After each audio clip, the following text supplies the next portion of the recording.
우리 어르신들께서 아이들에게 선물을 주시는데 제 어린 시절이 생각이 났어요. 저 어렸을 때부터 할머니 손에서 많이 돌봄을 받고 보호를 받다 보니까 어르신들 대하는 제 마음이 늘 제가 어렸을 때 할머니를 만났던 그런 느낌, 그 따뜻함. 저희 할머니께서 그렇다고 성격이 좋으신 분은 아니었어요. 엄청 무서웠고요. 저희 친정 어머니께서 시집살이를 엄청 많이 하셨어요. 그런데 이제 그건 할머니와 며느리의 관계고 저는 손녀딸이었잖아요. 그러니까 할머니가 저를 굉장히 예뻐하셨고 셋 중에 할머니에 대한 의존도가 제가 제일 높았어요. 그러다 보니까 할머니께서 이렇게 먹을 거 있으면 감춰놨다가 제가 학교 갔다 오면 주시기도 하고, 지금 어르신들께서 아이들 선물 하나하나 전달하듯이 그런 할머니의 사랑을 좀 많이 받았습니다. 그런데 우리가 살면서 잃어버린 게 있어요. 그 잃어버린 게 뭐냐면 마음의 온도를 잃어버렸어요. 마음의 따뜻함. 그쵸? 세상 사는 게 너무 힘들죠. 힘든 것도 있지만 세상이 우리에게 요구하는 것은 너 잘했니? 얼만큼 잘했니? 성과를 얼만큼 높였니? 이런 것으로 우리를 대하다 보니까 저도 저의 아이들을 대할 때 점수라든지 아니면 대회에 나가서 상을 탔는지 못 탔는지, 몇 등인지, 무슨 상을 탔는지 뭐 이런 것에 대해서 우리 아이들이 자라날 때 많이 집중을 했고, 학교도 다음 학교를 진학하는 데 있어서 어느 학교를 가느냐가 부모 입장에서는 되게 중요한 시간들이 있었습니다. 그런데 아이들이 성장해서 30대가 되고 20대가 되고 보니 그때 제가 집중했던 부분들이 그렇게 중요한 게 아니었다. 지금 생각해 보면 오히려 마음이 건강하고 몸이 건강한 것이 아이들에게 훨씬 더 중요했다는 것을 이제 저도 나이가 들어서 이제 생각을 해봅니다. 오늘 성경은 그래서 이 잠언의 저자가 솔로몬이 아들들에게 이야기를 해요. 내 아들아. 동네 아이들이 아니라 내 아들아. 그러니까 내 아들이니까 얼마나 중요한 것을 이야기하고 싶겠어요. 내 아들아, 내 말에 주의하며 내가 말하는 것을 너의 귀를 기울여서 좀 들어봐라. 내가 말하는 그것을 너의 눈에서 떠나게 하지 말며, 지금 솔로몬이 말하고 있는 이 잠언을 통한 자녀에게 알려주고 싶은 내용의 핵심은 하나님의 말씀 안에 다 들어있어요. 사실은 신을 아는 것과 신이 우리에게 말씀하고자 하는 그 모든 내용이 함축되어서 잠언에 들어있죠. 그것을, 내가 너에게 말해주는 이것을 눈에서 떠나가게 하지 말며 마음속에 지켜라, 이렇게 얘기해요. 내 마음속에 지켜라. 이 내 마음속에 지켜라라는 것은 너의 마음속 깊이 간직해라. 너의 마음 한가운데 간직해라, 이런 얘기예요. 그러니까 내 마음이 중심을 잡을 때, 내 마음이 치우치지 않도록, 흔들리지 않도록 마음을 중심을 잡을 때 그 중심 한가운데 무게중심으로 마음을 지켜내야 될 게 뭐냐면 솔로몬이 아들에게 하는 말이에요. 근데 솔로몬이 아들에게 하는 말이 뭐냐면 하나님의 말씀이었다는 거예요. 하나님의 말씀. 그 하나님의 말씀이 너의 마음속 깊이 간직되어서, 한가운데 간직하라는 것은 네 마음이 어디도 치우치지 않도록 하나님의 말씀이 너의 기준이 되며, 하나님의 말씀이 너의 생각과 판단의 기준이 된다면, 22절을 같이 읽습니다. 시작. 그것은 얻는 자에게 생명이 되며 하나님의 말씀이 우리 마음 안에 깊이 간직되어지고 또 그것이 하나님의 말씀이 기준이 될 때, 내 생각과 판단의 기준이 될 때 그것을 얻는 자는, 그것이 기준이 되는 자는, 하나님의 말씀이 내 마음의 기준이 되는 자는 생명이 되며 살아날 것이며 죽었다가도 살아날 것이며 상처받았다가도 회복될 것이며 쓰러졌다가도 일어날 것이며 좌절했다가도 힘을 얻게 될 것이며 아멘. 그 다음에 그의 온 육체의 건강이 됨이니라. 온몸을 건강하게 할 것이다. 이거는 물론 선천적인 질병이라든지 환경에 의한 질병을 말하는 건 아니에요. 이것은 하나님의 말씀이 내 마음의 기준이 되지 못해서 내가 갖게 된 마음과 정신의 고통이 야기시킨 건강의 문제들 굉장히 많죠. 스트레스가 만병의 근원이다 그래요. 그럼 내가 스트레스 받는 이유는 뭘까요? 외부적인 상황과 내면의 내 마음의 갈등을 내가 처리하지 못하는 거예요. 감당하지 못하는 거예요. 그게 스트레스예요.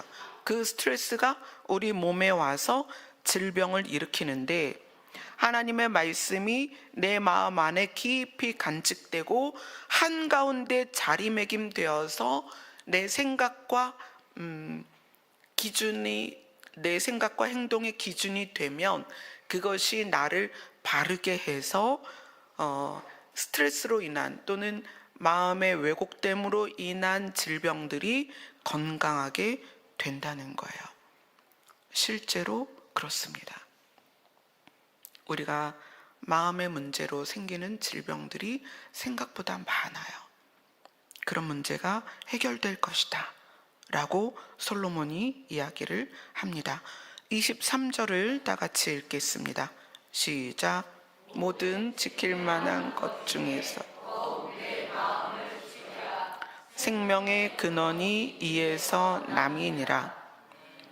모든 지킬 만한 것 중에 또는 열심을 다해 너의 마음을 지켜라. 21절에서는 내 마음속에 지키라. 이거는 하나님의 말씀을 마음속 깊이 간직하고 너의 기준이 되게 하라. 그 다음에 내 마음을 지키라는 것은 하나님의 말씀이 우리 마음 가운데 들어와서 그것이 기준이 된 상태, 그것을 지켜내라는 거예요. 기준을 잃어버리지 말고 좌우로 치우치지 말고 다른 것을 따라가지 말고 다른 것에 마음을 기울지 말고 내 마음이 하나님의 말씀이 내 마음의 한가운데 간직되어서 하나님의 말씀이 나의 기준이 된 상태, 이것을 그대로 유지하라는 거예요. 그것이 생명의 근원이 이에서 남이니라 이렇게 표현하고 있는데, 생명의 근원이 이에서 남이니라 이러면 되게 추상적이잖아요. 이거를 조금 구체적으로 표현을 한다면 생명에 의한, 내가 살아났다는 것에 의한 증거들이, 내가 살아난 것에 대한 증거, 내가 회복된 증거, 이것들이 표현될 것이다, 밖으로. 다른 성경에서는 생명의 산물이 나타날 것이다 이렇게 해석을 하고 있어요. 또는 생명의 샘이 흘러나올 것이다 이렇게 표현하고 있는데, 이거를 그냥 우리가 알아듣기 쉽게 이야기를 한다면 내가 회복되고 살아나고 치유된 증거들이 삶에서 나타날 것이다, 그 얘기예요. 우리의 마음을 지키면, 어떤 상태에서 지키면 하나님의 말씀이 내 마음 한가운데에서 나의 기준이 되었을 때 그 상태를 쭉 유지시키면 내가 살아났고 회복됐고 치유된 증거들이 내 삶 가운데 나타날 것이다. 그런데 그렇지 않은 것, 그러니까 하나님의 말씀이 내 삶 가운데 기준이 되지 않고 내 마음속에 하나님의 말씀을 깊이 간직하지 않으면 어떤 현상이 나오냐? 삶에서 가장 쉬운 예를 잠언이 들어주는 거예요. 24절을 같이 읽겠습니다. 시작. 구부러진 말을 내 입에서 버리며 비뚤어진 말을 내 입술에서 멀리하라. 구부러진 말이라는 것은 더러운 말 또는 듣기에 악한 말들이죠. 그리고 삐뚤어진 말, 거짓되고 남을 해하기 위해서 뱉는 그런 말들이 우리 입술에서 나온단 말이에요. 그런데 하나님의 말씀이 내 마음의 기준이 되면 그 상태를 쭉 유지하면 제일 먼저 말이 바뀝니다. 아멘. 마태복음 12장으로 갑니다.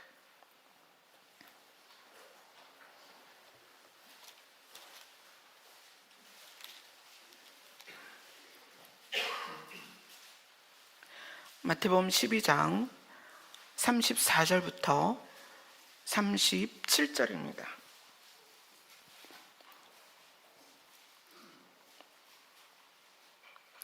같이 읽겠습니다. 시작. 독사의 자식들아, 너희는 악하니 어떻게 선한 말을 할 수 있느냐? 이는 마음에 가득한 것을 입으로 말함이라. 선한 사람은 그 쌓은 선에서 선한 것을 내고 악한 사람은 그 쌓은 악에서 악한 것을 내느니라. 내가 너희에게 이르노니 사람이 무슨 악한 말을 하든지 심판날에 이에 대하여 신문을 받으리니 내 말로 의롭다함을 받고 내 말로 정죄함을 받으리라. 아멘. 독사의 자식들아, 이렇게 표현이 돼 있는데 이걸 가지고 간혹 예수님도 욕했어요. 독사의 자식들아, 이것이 욕을 한 걸로 이렇게 듣는 분들이 있는데 이거는 이제 해석상의 이런 것이고, 독사의 자식이라는 거는 에덴에서 아담과 하와에게 선악과를 먹도록 꼬드겼던 뱀이 있었어요. 그 뱀이 목적이 뭐냐면 아담과 하와를 죽이려는 거였거든요. 그래서 그 목적을 가지고 접근해서 아담과 하와에게 너희 선악과를 먹으면 죽는 게 아니야. 어떻게 된다? 하나님처럼 돼. 이렇게 거짓말을 했죠. 그래서 독사의 자식들아, 이 이야기는 뱀처럼 타인에게 위해를 가하기 위한 가증한 거짓말을 하는 자들이라는 뜻이에요. 너희는 악하니 어떻게 선한 말을 할 수 있느냐? 선한 말이라는 것은 살리는 말이죠. 타인을 살리는 말이에요. 이는 마음에 가득한 것을 입으로 말함이라. 마음 안에 이미 상대를 해하기 위한 의도를 가지고 있기 때문에 그 의도가 마음에 가득하면 타인을 무시하거나 타인을 미워하거나 타인을 욕하고 싶은 그런 마음들이 가득하기 때문에 입을 열었을 때 그 입에서 그것이 표현이 된다는 거예요. 그래서 이제 빈정거리거나 비아냥거리거나 또는 무시하거나 비난하거나 또는 이렇게 칼같이 베어내는 말이나 찌르는 말이나 쏘는 말이나 이런 말들이 나올 수밖에 없다. 왜? 우리 마음 안에 무엇이 쌓여 있냐에 따라서 입으로 표현이 될 수밖에 없다. 그래서 35절은 선한 사람은, 타인을 살리고자 하는 사람은 그 쌓은 선에서 살리는 말을 하고, 악한 사람은 그 쌓은 악에서 악한 것을 낸다. 이것이 나중에 심판날에 하나님 앞에서 너희들이 어떤 말을 했느냐, 그 말이 어떤 의도를 가지고 했느냐를 하나님께서 반드시 신문을 할 것이다. 그래서 너의 말로 의롭다함을 받고 너의 말로 정죄함을 받을 것이다. 그 말이, 여러분, 친절은 우리가 의도적으로 얼마든지 친절할 수 있습니다. 그런데 의도적인 친절은 제한적입니다. 제한적이라는 것은 반드시 나중에 내가 태도가 바뀌어요. 그러나 선함에서 나오는 친절은 상황이 바뀌어도 친절이 변하지 않습니다. 그 차이가 있어요. 선한 사람은, 남을 살리고 싶어 하는 사람은 남을 살리고자 하는 의도가 내 안에 계속 쌓여 있기 때문에 어떤 상황에서도 그 사람을 살릴 수 있는 단어를 생각합니다. 어떻게 하면 이 사람에게 위로가 될까? 어떻게 하면 이 사람에게 격려가 될까? 어떻게 하면 이 사람을 좀 힘을 줄까? 어떻게 하면 이 사람이 수치스럽지 않도록 해줄까? 그러니까 쌓은 선이라는 것은 내가 내 스스로 누군가를 살리고자 하는 의도가 지속적으로 유지돼야 된다는 거예요. 이건 단번에 되지 않습니다. 그래서 하나님의 말씀을 어디에? 내 마음에 두고, 내 마음 깊숙한 곳에 한가운데에 하나님의 말씀을 두고 그 말씀에 의하여 내가 타인을 대하는 자세와 태도와 말이 거듭거듭 다루어져야 돼요. 말씀으로 다루어져야 돼요. 때로는 억울한 일이 있고, 때로는 화가 나는 일이 있고, 때로는 내가 손해를 보고, 때로는 제가 명백하게 잘못했지만 하나님의 말씀이 내 안에서 역사하는 거예요. 하나님의 말씀이 내가 해야 할 말들을 내 마음 안에서 찾아서 예수님이 죄인들을 향하여 또는 우리를 향하여 하셨던 그 어휘와 단어를 생각하는 거예요. 하나님이 죄인을 어떻게 대하셨는지. 근데 우리가 죄를 다루는 것과 죄인을 다루는 것에 대해서 늘 생각하셔야 됩니다. 그래서 사랑은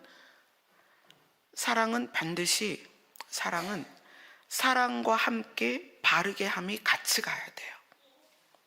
바르게 함이 빠진 사랑은 무조건적인 사랑인데, 이런 사랑은 그 사랑을 받는 사람을 잘못되게 해요. 그래서 우리가 자녀를 키울 때 사랑을 주지만 반드시 바르게 함이 같이 가야 되죠. 하나님의 말씀이 우리 마음 안에 기준이 되면 하나님의 말씀은 나를 위로하기도 하지만 나를 바르게 합니다. 반드시 나를 바르게 합니다. 그래서 하나님의 말씀이 내 안에 있을 때 사람을 살리고자 하는 방식이 무조건 사기꾼이 사기치려고 좋은 걸 갖다 주고 우리에게 친절하게 대하는 그런 게 아니라, 그 사람을 살리는 데 있어서 바르게 함을 반드시 동행하는 그런 선함이 있다는 거예요. 그래서 선함이 무조건 착한 건 아니에요. 그러니까 착하지 않다는 게 아니고요. 착함은 때로는 갈등을 모면하기 위해 피하는 모습이 착한 모습으로 보일 수도 있어요. 그런데 선함은 그 사람을 살려야 되기 때문에 때로는 바르게 함이 같이 나가야 할 때가 있다는 거예요. 그런데 그러함에도 불구하고 선택하는 말은 선한 말이어야 된다. 아멘. 그래서 부모나 부부 사이에서 상대의 잘못을 바르게 하는 데 있어서 쓰는 단어와 태도는 반드시 선해야 됩니다.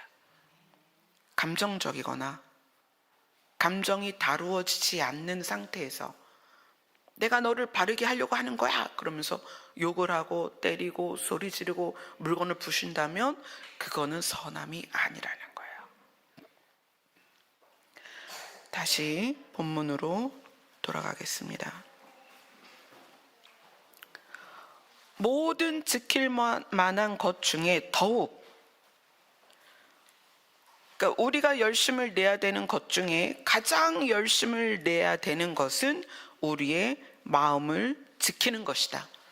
그리고 우리가 마음을 잘 지켜내면 삶 가운데 내가 살아있음을, 어떤 살아있음이냐면 하나님의 말씀으로 살아있음을 삶 가운데에서 드러내게 될 것입니다. 아멘. 자, 예레미야로 갑니다. 지금 잠언 다음에 아가서, 이사야, 예레미야 이렇게 되어 있죠. 예레미야 17장입니다.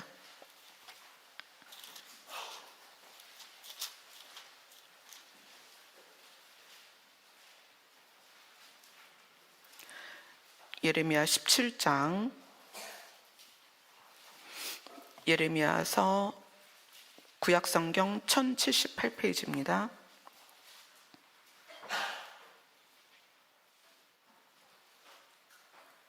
예레미야서 17장 9절부터 10절 같이 읽겠습니다. 9절, 10절 같이 읽습니다. 시작. 만물보다 거짓되고 심히 부패한 것은 마음이라. 누가 능히 이를 알리오마는. 나 여호와는 심장을 살피며 폐부를 시험하고 각각 그 행위와 그의 행실대로 보응하나니. 예레미야가 이야기를 합니다. 만물보다, 이 세상의 어떤 것보다 거짓되고 심히 부패한 것은 사람의 마음이다. 왜 여기서 부패했다고 표현을 하냐면, 사람은 시작부터, 태어나면서부터 그 생각이 악하다라고 표현을 해요. 사람은 태어나면서부터 이기적입니다. 태어나면 아기가 울어요. 우는데 배고프다고 울고, 기저귀 갈아달라고 울고, 졸리다고 울어요. 근데 그것이, 우는 것이 엄마의 사정을 전혀 고려하지 않아요. 아기를 양육하는 양육자가 지금 피곤한지 양육자도 화장실 가야 되고 양육자도 밥을 먹어야 되는데 아기들은 그걸 고려하지 않아요. 그냥 막 냅다 울어버려요. 그러면 이제 양육자가, 그 양육자가 엄마이든 아빠이든 할머니이든 또 누가 됐든 주 양육자는 아기의 울음소리에 반응을 해서 분유를 먹이기도 하고 기저귀를 갈아주기도 하고 업어주기도 하고 안아주기도 합니다. 이렇게 우리는 나면서부터 이기적이에요. 자기를 위해서 표현을 해요. 아기 때부터. 근데 이제 조금 철이 들면, 아, 엄마가 잠깐만 기다려, 엄마가 뭘 해야 돼, 그러면 이제 기다리기 시작하죠. 조금만 참아, 엄마가 화장실 갔다 와서 간식 줄게, 그러면 아이들이 참죠. 요런 시간을 지나서 이제 청소년기가 되면, 청소년기에는 모든 가치가 혼돈할 때예요. 그래서 청소년기는 사실 어떤 사건이 없어도 불안하고, 어떤 사건이 없어도 자기 정체성에 대해서 막연하고 그 불확실한 미래에 대한 불안감을 갖고 있는 때죠. 요 때를 또 잘 지나면 이제 가치관이 잘 형성돼서 성인이 돼서 자기의 삶을 살아내게 됩니다. 그러나 우리가 인생을 살면서 사실은 굉장히 저도 그렇지만 여기 계신 분들이 그럴 거예요. 반드시 경험해야 되지만 경험하지 못한 것들이 있어요. 결핍되어 있는 게 뭐냐면 허용이에요. 허용과 이해. 그러니까 이 허용과 이해라는 거는 내가 내 행동과 내 생각을 내가 받아들여 줄 수 있는 경험이에요. 그러니까 내가 어떤 걸 딱 했을 때 괜찮아, 이런 거. 내가 무슨 말을 했을 때 그랬니? 이게 허용과 이해거든요. 근데 허용과 이해를 많이 받아본 사람은 자기 안에 수치나 좌절감이 별로 없어요. 수치나 좌절감이나 또는 불안이 별로 없어요. 성인이 됐을 때. 그래서 그 성인이 된 상태에서 왜곡된 시각이 없고 자기의 삶을 아주 건전하게 살아냅니다. 그런 사람들이 타인이 어떤 일을 했을 때 괜찮아, 그럴 수 있지, 살다 보면 그럴 수도 있는 거야 라고 허용을 해요. 또 너 그랬구나, 내가 몰랐는데 너 그랬구나, 괜찮아, 이해를 하게 되는데, 허용과 이해를 우리가 사실 많이 못 받아봤거든요. 그렇지 않나요? 여러분들 잘할 때 한번 생각해 보세요. 어떤 상황에서 괜찮아, 그럴 수 있어, 나 너 이해해, 이런 말들을 몇 번이나 들어보셨어요? 그게 거의 없단 말이에요. 우리는 거의 없어요. 그런 상태로 어른이 되고 그런 상태로 부모가 돼요. 그래서 그런 상태로 부모가 돼서 자녀를 키우는 데 있어서 너 그러면 안 돼, 안 돼, 안 돼, 너 왜 그러는 거야 도대체, 막 이러면서 너 때문에 내가 못 살겠어 이래가면서 막 아이들한테 그러잖아요. 그러니까 그 아이들도 허용과 이해가 없는 상태에서 자기의 마음에 느껴지는 감각이 뭐냐면 수치심이에요. 그러니까 아담과 하와가 선악과를 먹고 하나님과 분리된 다음에 느끼는 게 두려움과 수치심, 그 다음에 분노였어요. 너 때문에 이렇게 됐어, 이런 분노였어요. 근데 우리도 여전히 그런 감정을 가지고 있고 그런 감각 가운데 산단 말이에요. 그런데 우리의 마음은, 실제 우리가 가지고 있는 마음은 하나님의 형상대로 지음받았어요. 하나님의 형상대로 지음받았는데 이 지음받은 상태는 사실은 행복한 상태예요. 아담과 하와가 선악과를 먹기 전 에덴에 있는 모든 동물들의 이름을 그들의 각각의 모양대로 존중하며 이름을 지을 수 있었던 것은 그 각각의 존재를 이해했기 때문이에요. 동물들의 종류가 얼마나 많아요. 그 수많은 동물들을 다 이름을 지을 수 있더라는 것은 그 각각의 존재의 특징을 다 이해했고 그것에 대해서 설명한 것이 그들의 이름이 됐거든요. 근데 하나님과 분리되면서 사람들에게는 수치와 두려움, 그다음 분노가 자리매김이 됐다는 거예요. 그러니까 우리가 가지고 있는 하나님의 형상을 잃어버렸어요. 잃어버린 상태에서 우리는 뭐에 반응하냐면 느낌에 반응합니다. 어떻게 느꼈어요? 수치스럽게 느끼거나 두렵게 느끼거나 불안하게 느낀 것을 생각하죠. 마음과 느낌과 생각을 분리를 해야 돼요. 자, 우리 마음은 원래 하나님의 형상대로 지음받았다. 그런데 우리는 뭐에 의지되냐면 느낌에 의지가 된다. 그 다음에 그 느낌에 의하여 생각을 합니다. 그리고 느낌에 의하여 생각하고 행동한다는 거예요. 그 행동이 말이기도 하고 표현이기도 하고 표정이기도 하죠. 그래서 하나님께서는 우리의 마음을 살리기를 원하신다는 거예요. 그래서 세례를 어떻게 표현해요? 선한 양심이 하나님을 향한 갈구다. 우리의 마음이 살려달라는 하나님을 향한 갈구라는 거예요. 우리 마음이 살아나고 싶다는 거예요. 우리 마음을 살려주세요. 그래서 하나님의 말씀을 어디에 담아라? 우리의 마음에 담아라. 아멘. 자, 그러면 하나님의 말씀을 우리 마음에 담는다는 게 뭘까요? 구체적으로 한 가지 예를 들어 드릴게요. 하나님의 말씀을 우리의 마음에 담으라는 것은 하나님은 사랑이시다. 하나님은 나를 사랑하신다. 하나님은 나를 허용하시고 이해하신다. 하나님은 나를 괜찮다라고 위로하신다. 하나님은 나를 괜찮다라고 이해하시고 우리를 위로하신다는 것을 여러분 아셔야 됩니다. 그것이 하나님으로부터 받는 허용과 하나님으로부터 받는 이해가 우리 마음에 쌓여야 된다는 거예요.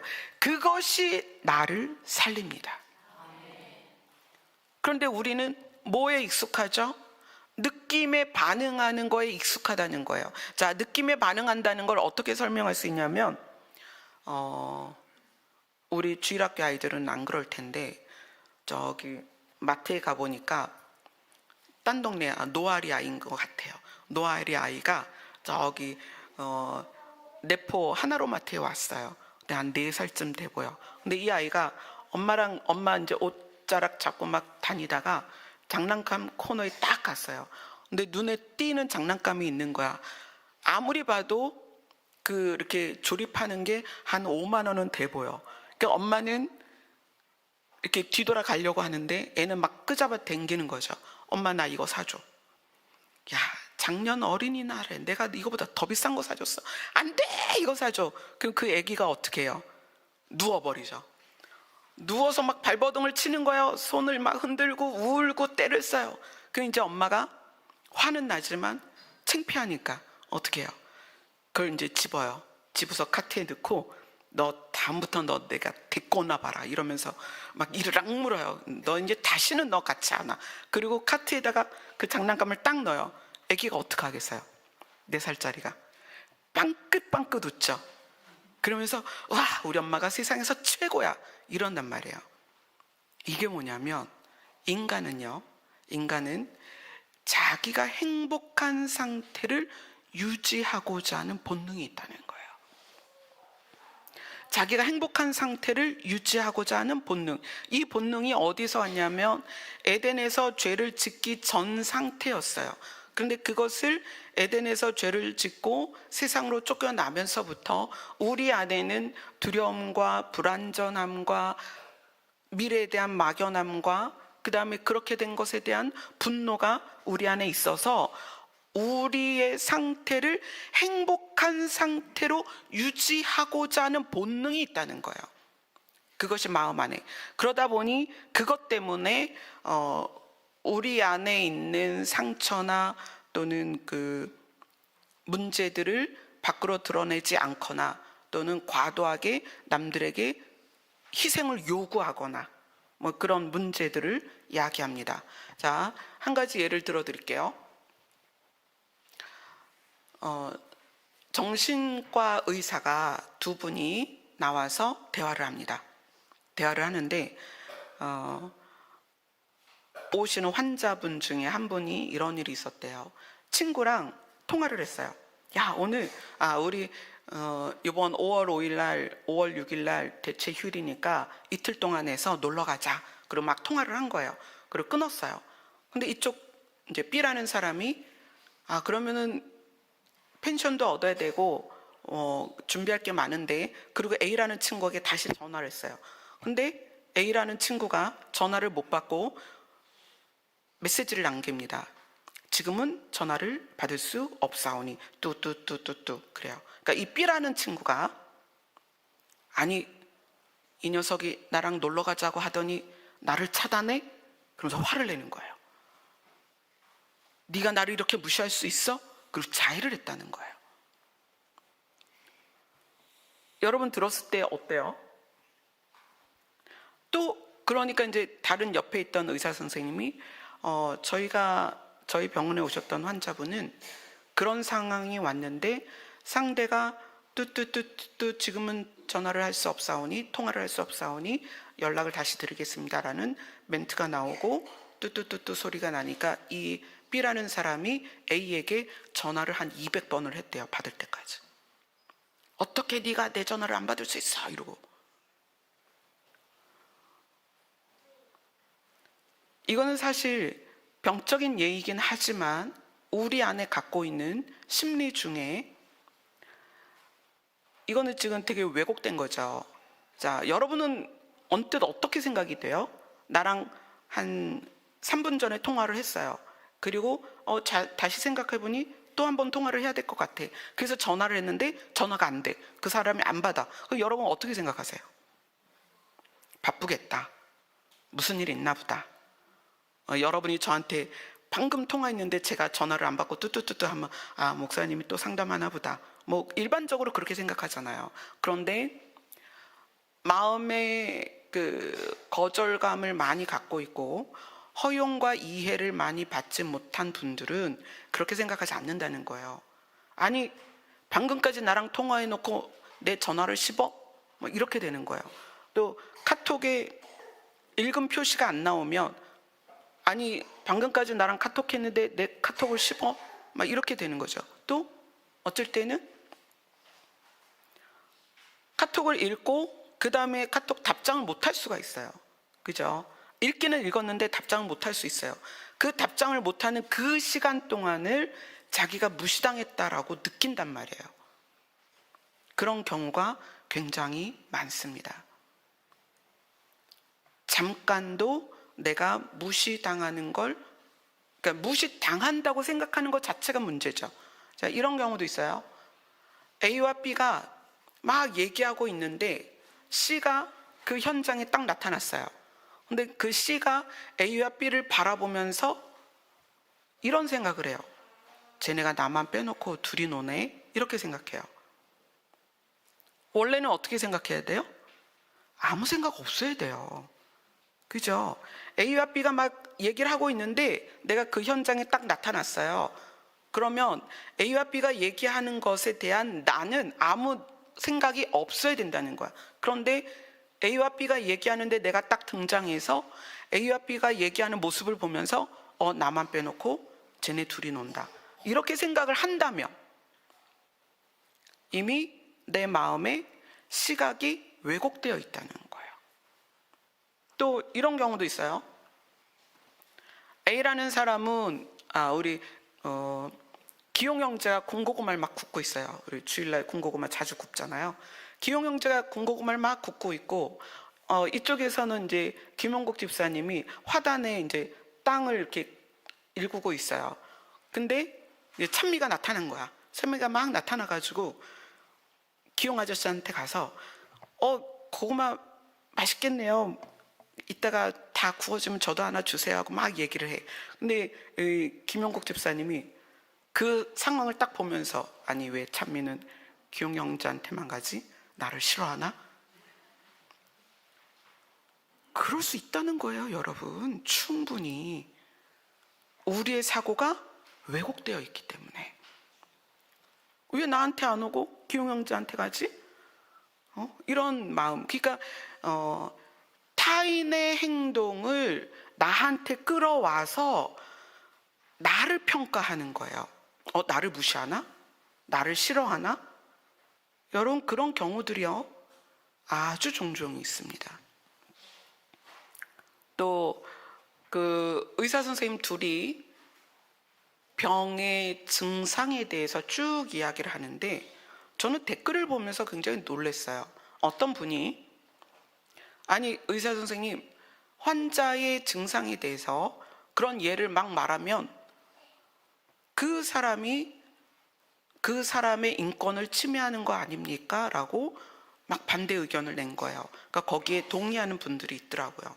근데 그거는 의사 선생님이 예를 들어서 말한 증상이 전 세계에 그 사람 하나뿐이야.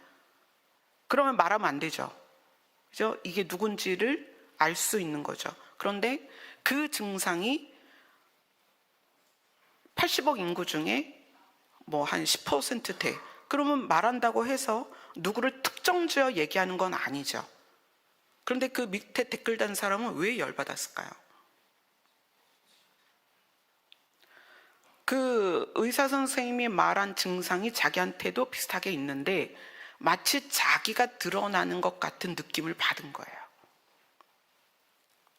감정이 이입된 거죠. 그런 경우가 굉장히 많습니다. 그러니까 예를 들어서 뭐 이제 제가 강단에서 설교를 할 때에도 저는 성경을 가지고 설교를 하다 보면 성경에 나와 있는 그 말씀과 예시가 되는 예시들이 사실 보편적인 교회가 겪는 일이고 보편적인 사람들이 겪는 일이에요. 그런데 듣는 회중 안에서 목사님 내 얘기하는 거 아니야? 이러고 시험 들어서 교회를 안 오세요. 어떻게 목사님이 내 얘기를 할 수 있어? 어떻게 목사님 나를 비판할 수 있어? 이렇게 받아들인단 말이에요. 자, 말씀은 하나님의 말씀은 나와 상관이 없으면 나는 하나님과 상관이 없습니다. 신구약 성경 66권 모든 책은 나하고 상관이 있어야 돼요. 그래야 내가 하나님과 상관이 있는 거예요. 그런데 그런 느낌, 목사님이 어떤 예를 들었는데 그것이 내가 드러나는 느낌, 내가 수치스럽게 느껴지는 그 느낌은 내 안에 있는 상처들에 의한 거라는 거예요.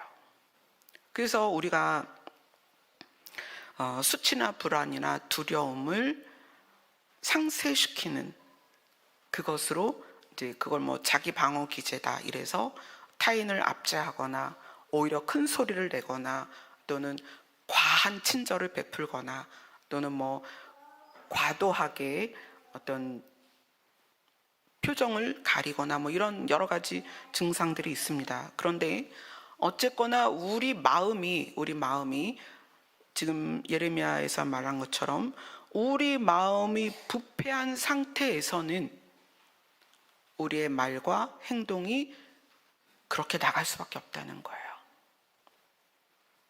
우리 신앙생활이 여러분 겉모양을 바꾸긴 굉장히 쉽습니다. 겉모양을 바꾸긴 쉬워요. 그러나 겉모양만 바꾼 것은 일시적입니다. 한계가 있다는 거예요.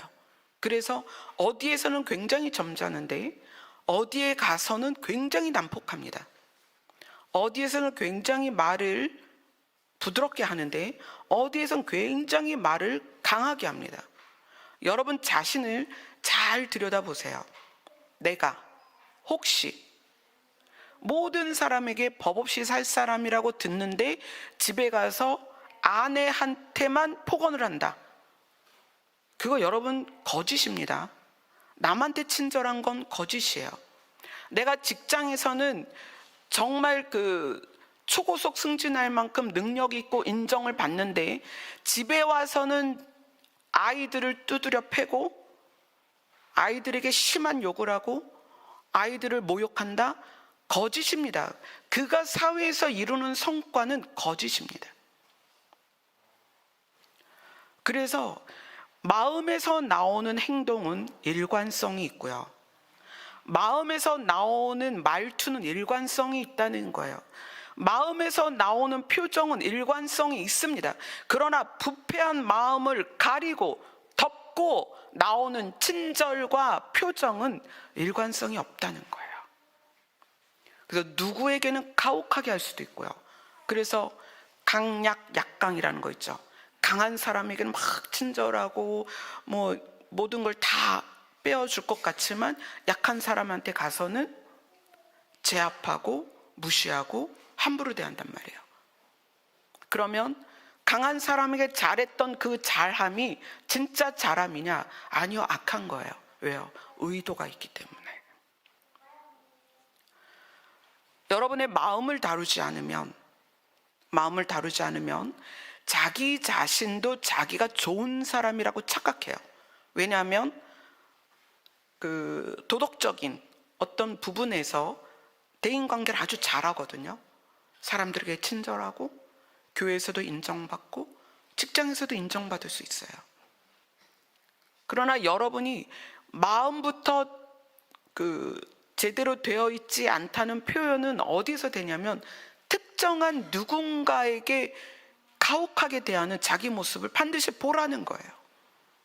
말이라든지 행동이라든지 표정이라든지 약자를 대하는 내 모습, 가족을 대하는 내 모습이 진짜라는 거예요. 그래서 하나님께서 만물보다 거짓되고 심히 부패한 것은 마음이다. 나 여호와는 심장을 살피며 그 마음을 살피며 폐부를 시험한다는 것은 그 중심을 보겠다는 거예요. 우리 다시 오늘 본문 잠언으로 돌아갑니다.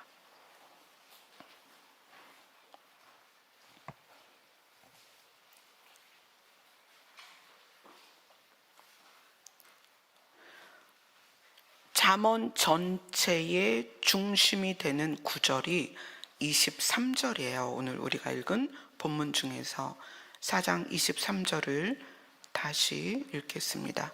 시작. 모든 지킬 만한 것 중에 더욱 내 마음을 지키라.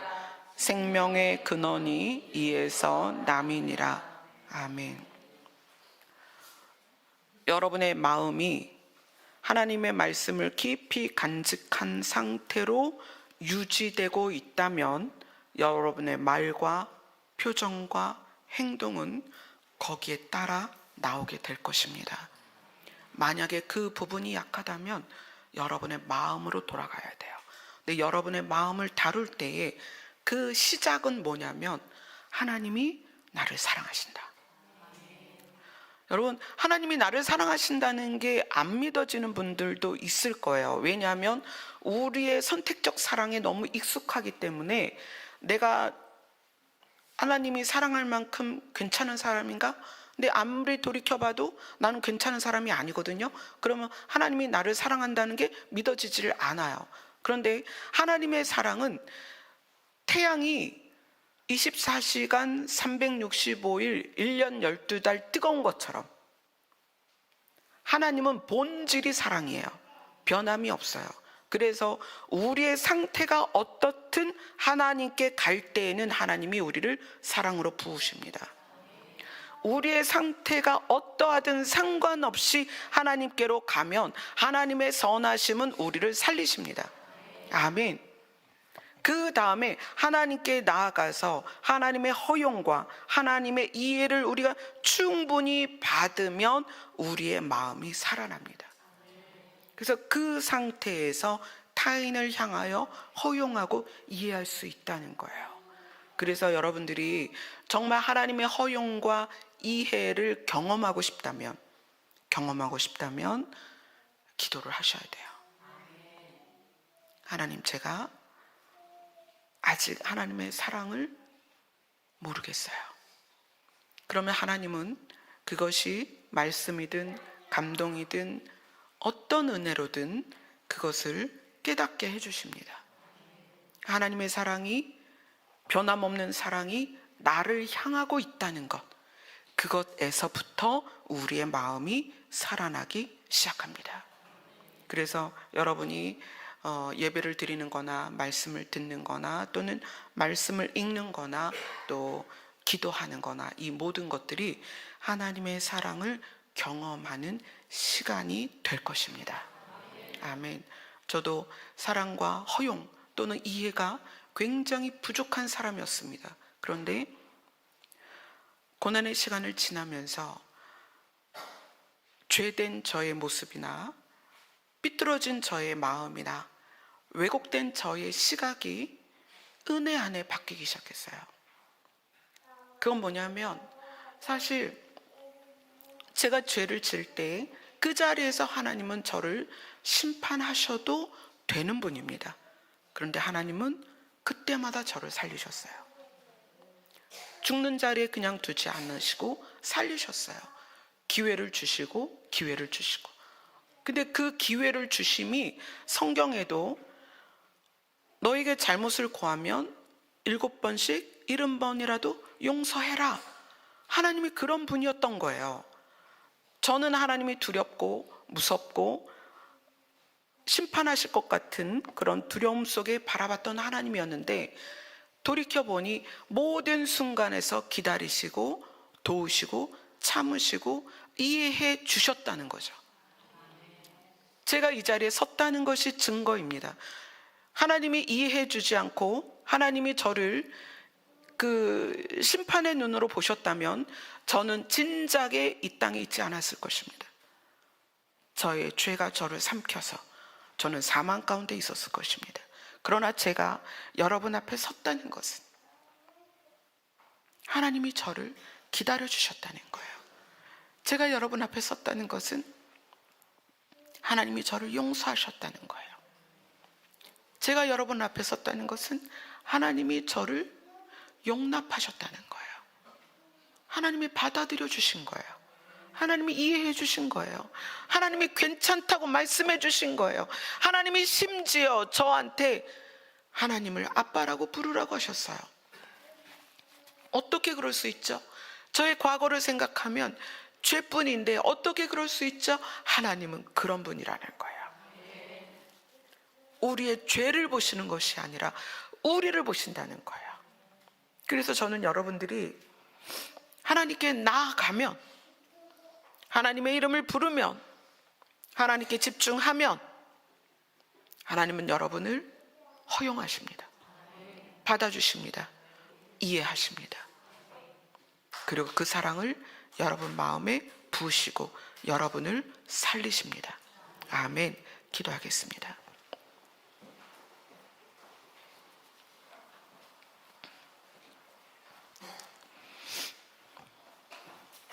우리는 우리의 행복한 상태를 유지하고자 하는 욕구가 너무 강하고, 인정받고 싶고, 드러나고 싶고, 남들보다 높은 자리에 있고 싶고, 남들보다 잘났으면 좋겠고, 이런 욕심을 다 가지고 있습니다. 그래서 우리 안에 선함이 없습니다. 그러한 마음으로는 누구도 살릴 수가 없습니다. 그러한 우리를 하나님은 받아주시고 살리시고 허용하시고 용납하셨습니다. 하나님의 그 사랑이 우리 안에 부어졌습니다. 이제 우리의 마음이 우리를 사랑하신 하나님의 마음을 닮아갈 수 있도록 도와주시옵소서. 예수님 이름으로 기도드리옵나이다. 아멘. 우리의 마음을 새롭게 하시고 우리의 마음을 지키시는 하나님의 은혜를 찬송하겠습니다.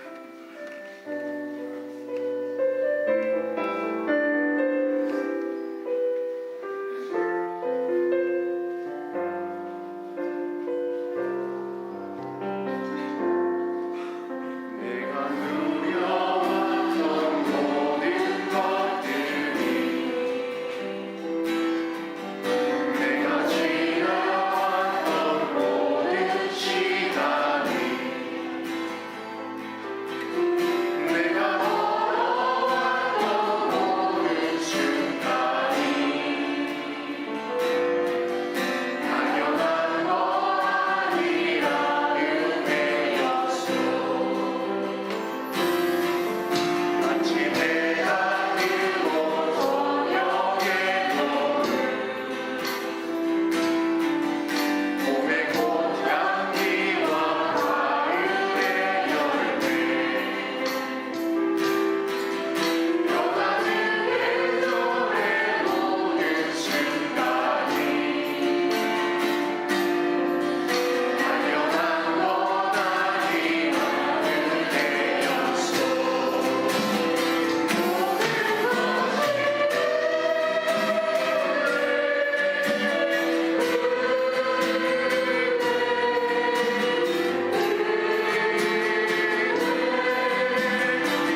하나님의 말씀을 우리 마음 중심에 두고 그것이 기준이 되어서 내가 살아나면 그 살아남의 표현이 뭐냐면 은혜였구나. 모든 것이 은혜였구나. 그리고 감사하게 됩니다. 하나님 감사합니다. 부모님 감사합니다. 우리 아이들아 너무 고마워. 남편에게 감사합니다. 아내에게 감사합니다. 여러분 집에 돌아가면 부부가 두 분이 손을 잡고 고백하셔야 돼요. 당신 때문에 여기까지 살 수 있었어. 여러분 돌아가면 부모님께 감사하다고 전하세요. 부모님 때문에 제가 여기 있습니다. 여러분 자녀들에게 감사하세요. 내가 엄마 아빠 처음 해봐서 너희들을 제대로 못 해줬는데 이렇게 커줘서 너무 고마워. 하나님의 말씀이 나를 살리면 모든 상황에서 감사할 수밖에 없어요.